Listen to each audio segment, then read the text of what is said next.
Alors John, là nous sommes dans la vigne de Carignan, des vieux Carignans qui ont été plantés, me dis-tu, en 1911. 1911, j'étais pas là-bas, mais c'est ce qui dit des papiers et les anciennes.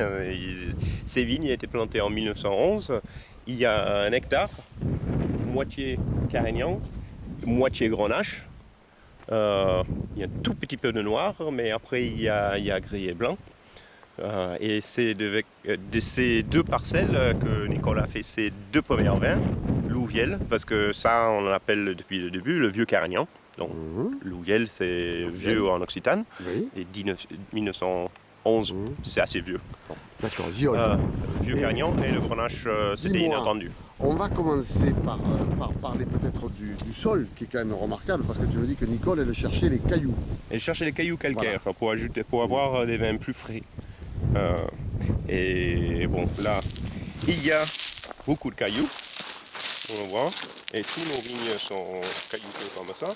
Il y a quand même de la terre, et c'est une terre assez jolie. C'est pas une terre limoneux, c'est une terre assez brun. On est dans l'ombre, voilà. assez brun, dont il y a une jolie matière organique malgré le fait que c'est sec.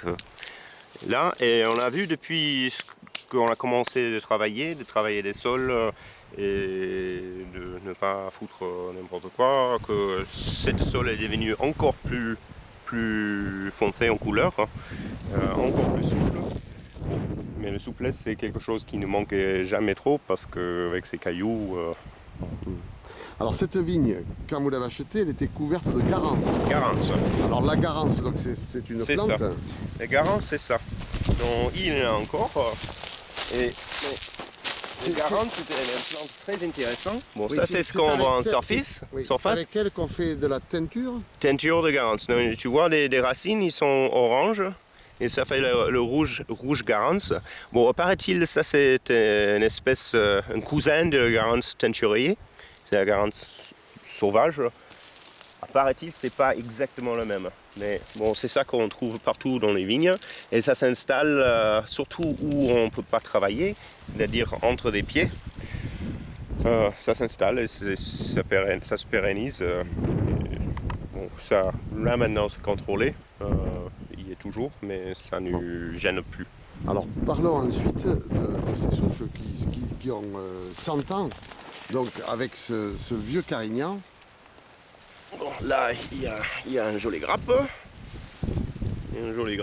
Les baies sont minuscules cette année. Normalement, ils sont plus gros que ça. C'est du Carignan, c'est pas des Cabernet Sauvignon.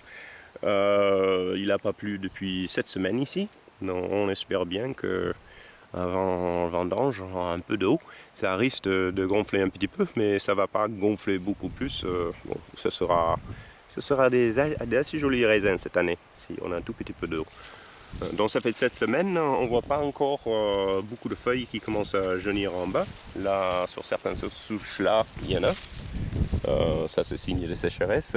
Mais quand on est allé pour la première fois regarder cette vigne, il y avait un vieux espagnol qui a dit « Oh, ici ça craint jamais la sécheresse, il n'y a pas de problème, c'est profond, c'est joli, joli, joli. » Bon, il avait raison. Je vois que tu parles plusieurs langues. Exactement. Mais c'est intéressant, cette vigne en taille très courte pour le dompter, pour limiter les rendements. On tire à peu près 20-25 hectos par hectare ici.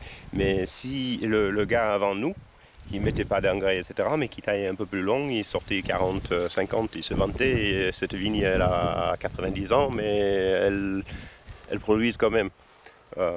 Bon. Et c'est magnifique. Ce qui est intéressant, les gens me demandent toujours sur les Carignans, ben c'est que des vieux Carignans qui sont bons. Et juste en face de cette vigne, il y a une autre vigne de Carignan, même sol, qui était plantée en 72.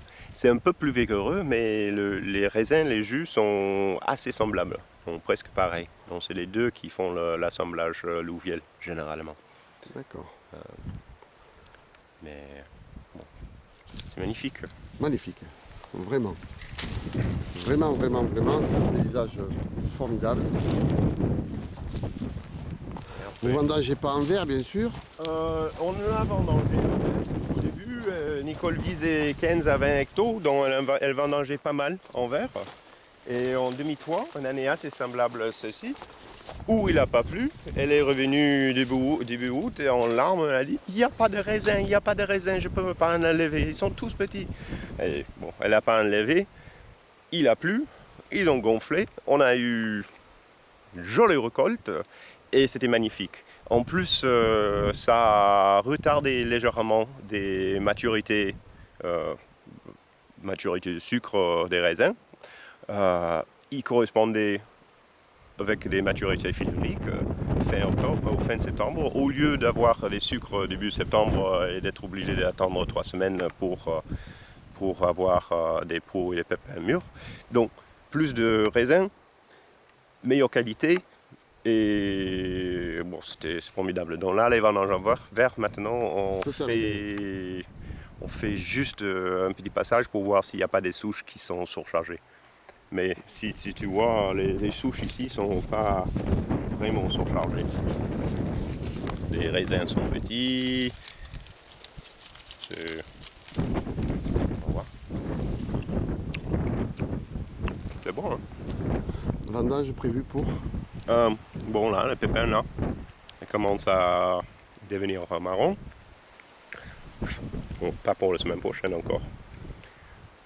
On n'a jamais vendangé les carignons avant le 15 septembre. D'accord. Alors c'est un endroit très vanté, on l'entend malheureusement. Et je vois qu'il y a des éoliennes là-bas tout au bout. Oui. Alors que ça te plaît pas? Ou des éoliennes. S'il reste là, ça me dérange pas. Je voulais pas avoir juste à côté, ça fait beaucoup de bruit. Mais je trouve moins laid que certaines personnes. Bon, là on voit un souche qui est mort. Donc il y a toujours. Elle n'a pas arrivé à son centenaire parce que cette vigne, on ne sait même pas quand c'était planté. Ça c'est Grenache, on est dans les Grenaches là. Maintenant. Alors, ça c'est entendu. Bon, il y a blanc et gris dans la parcelle. Et si on voit cette souche morte, il y a mes cousins là, qui sortent du sol, des Américaines. On vient chaque printemps, on vient tuer des Américaines, mais il y en a toujours qui revient. D'accord. Alors donc c'est les plants américains. Explique-moi ça un peu mieux. Bon, pour le Furacera, tous les plants de vignes, sauf dans quelques cas dans le sable, en France, sont plantés racines américaines. Le plan parti qu'on voit, c'est des cépages français qu'on connaît pour éviter qu'ils meurent de phylloxéra. Donc les racines américaines, ils ont tendance à se montrer de temps en temps.